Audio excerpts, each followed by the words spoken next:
I made this burong bawang. Ayan.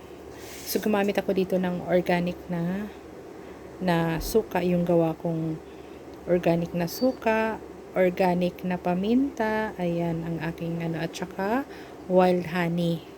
Yan ang aking ginamit dito. So, ayan siya. Instead of apple cider, yun ang aking ginamit.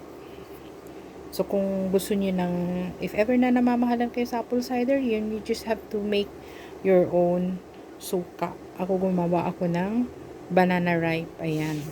So, the good thing about it is that yung banana ripe na gawa ko is also an organic galing sa farm namin. So, yan. Hindi siya ginamitan ng kalburo. Yun ang advantage of having a farm and may tanim tayo. So, yan. Try natin ito para matanggal ang ating mga cholesterol, malakas ang immune system natin, and this is antibiotic nga. So, ayan, try natin.